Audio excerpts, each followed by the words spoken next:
Hello everyone, आज हम पढ़ेंगे इंटीग्रेशन की सब्स्टिट्यूशन मेथड। ठीक है, substitution.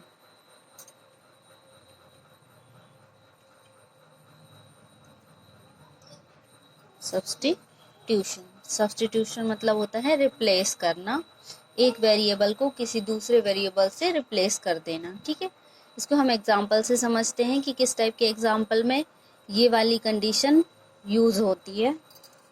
Question, integral log x upon x dx। तो इस टाइप के जो क्वेश्चंस होते हैं, यहाँ पर देखें हम log x अपॉन x दिया है, मतलब 1 upon x into log x dx। ठीक है, तो इस टाइप के क्वेश्चंस में क्या होता है, दो फंक्शन दिए रहते हैं जिनमें से एक फंक्शन दूसरे फंक्शन का डिफरेंशिएशन होता है।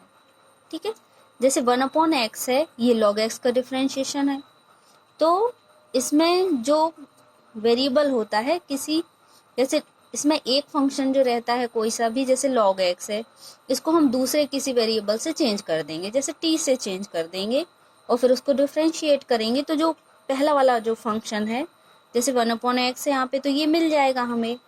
तो इस वजह से इस मेथड को सब्स्टिट्यूशन मेथड कहा जाता है। इसमें एक फंक्शन को हम चेंज कर देते हैं किसी और वेरिएबल में, और फिर जो दूसरा वाला फंक्शन साइड में दिया रहता है वो उसको डिफरेंशिएट करने पे फाइंड हो जाता है।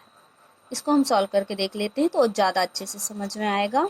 सॉल्व से सॉल्यूशन होगा, सबसे पहले हम क्या करेंगे, लेट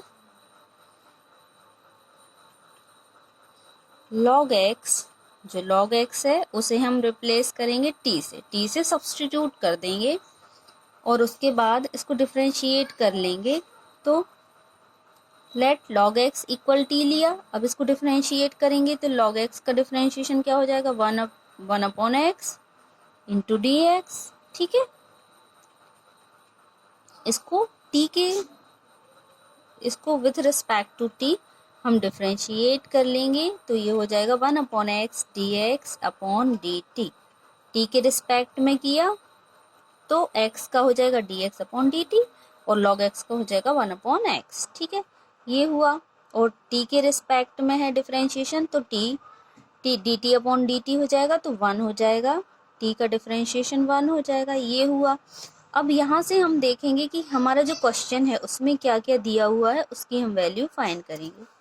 तो क्वेश्चन हमारा क्या है, इंटीग्रल, इसको हम सिस्टमेटिकली लिख लेते हैं, log x into 1 upon x. ये जो 1 अपॉन एक्स है इसको हमने ऐसे लिख लिया, 1 upon x into d x. ठीक है, तो यहाँ से हम क्या फाइंड करेंगे, 1 upon x into d x की value, 1 upon x into d x, तो डी टी यहाँ ट्रांसफर हो जाएगा यहाँ पर, तो यहाँ से वैल्यू मिल जाएगी हमको 1 upon x D x is equal D T.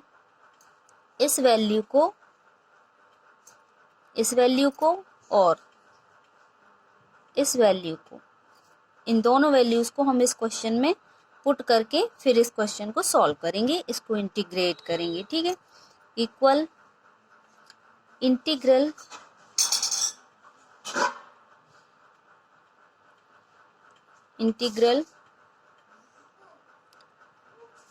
log x की वैल्यू क्या ली है हमने यहाँ पे, t, तो t पुट कर दिया, इनटू इस पूरे की वैल्यू यहाँ पर क्या मिल गई है हमको, dt, तो ये dt मिल गया। ठीक है, अब जैसे हम इंटीग्रल x dx को सॉल्व करते थे, ठीक है, देखो इसको समझ में आ जाएगा।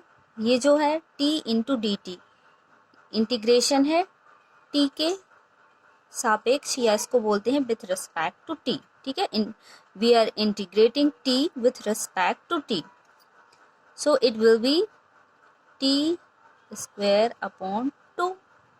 ये कैसे हुआ, इसका इसका रीजन अपन दे देते हैं। Integral x to the power n क्या हो, n dx, यहाँ पर x यहाँ पर भी x। ठीक है, इसको बोलेंगे विथ रिस्पेक्ट टू एक्स, तो इसका आंसर क्या होता है x to the power n plus 1 upon n plus 1। ठीक है, तो इस फॉर्मूले से ये सॉल्व हुआ। कैसे, यहाँ t टू द पावर कुछ भी नहीं है, मीन्स t की जो पावर है वो 1 है, तो 1 प्लस 1 2 हो गया, अपॉन में 1 प्लस 1 2, तो इसका आंसर ये आया। और हमें मालूम है कि जैसे ही इंटीग्रेशन होता है तो साथ में एक कांस्टेंट भी आता है जिसको हम c कहते हैं। ठीक है, तो ये इसका आंसर हुआ। लेकिन हमने जो t की जो वैल्यू है, t की जो एक्चुअल वैल्यू है वो क्या है, वैल्यू log x है, तो log x को हम यहाँ पे वापस पुट कर देंगे, तब जो आंसर होगा वो इसका एक्चुअल आंसर होगा। ठीक है, तो t की वैल्यू क्या है log x, तो यहाँ पर पुट कर देंगे हम log x square upon 2 plus c, that is the answer. ये इसका आंसर होगा। अब नेक्स्ट क्वेश्चन और हम कर लेते हैं।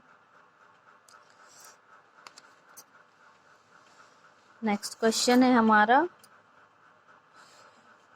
Integral e to the power x cos e to the power x dx। इसमें भी हम क्या करेंगे, इसमें जो e to the power x है इसका डिफरेंशिएशन हमको वापस e to the power x मिल जाता है। ठीक है, तो इसमें हम क्या करेंगे, e to the power x को t मान लेंगे इक्वल t। ठीक, ये वैल्यू हमने मान ली है। अब क्या होगा, आगे इसको डिफरेंशिएट करेंगे t के रिस्पेक्ट में। ठीक है, with respect to t e to the power x dx upon dt हो जाएगा इज इक्वल 1 हो जाएगा।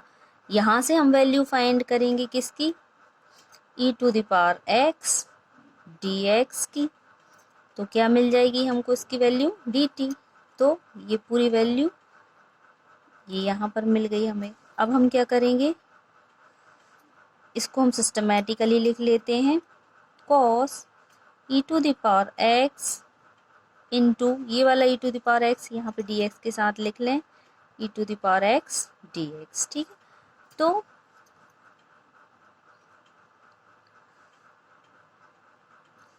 cos e to the power x को हम किस में चेंज कर देंगे, e to the power x equal t है, तो ये हो जाएगा cos t e to the power x जो है e की घात x को हमने t में बदल दिया है तो t रख देंगे, इनटू में e to the power x dx, इसकी वैल्यू dt है तो यहाँ पे dt रख देंगे। अब cos जैसे हम पढ़ते थे cos x into dx equal इसका जो इंटीग्रेशन वो क्या होता था sin x, तो यहाँ पे t में है function cos t into dt, t में t जो वेरिएबल है इसमें फंक्शन दिया हुआ है तो इसका आंसर क्या हो जाएगा sin t प्लस c।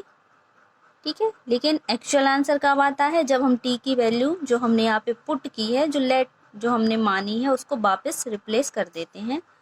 तो क्या करेंगे हम, t की जो वैल्यू है वो रख देंगे sin, t की वैल्यू है हमारी e to the power x, sin e to the power x plus c, ये इसका आंसर हो जाएगा। तो सब्स्टिट्यूशन मेथड में हम इस टाइप से सॉल्व करते हैं कि जो दो फंक्शन दिए हुए हैं उनमें से एक फंक्शन ऐसा रहता है जो कि दूसरे को हम t पुट करेंगे और डिफरेंशिएट करेंगे तो वो मिल जाएगा हमको dx के साथ में। इस वजह से यहाँ पर सब्स्टिट्यूशन मेथड को हम यूज़ करते हैं और इजीली क्वेश्चन सॉल्व हो जाते हैं।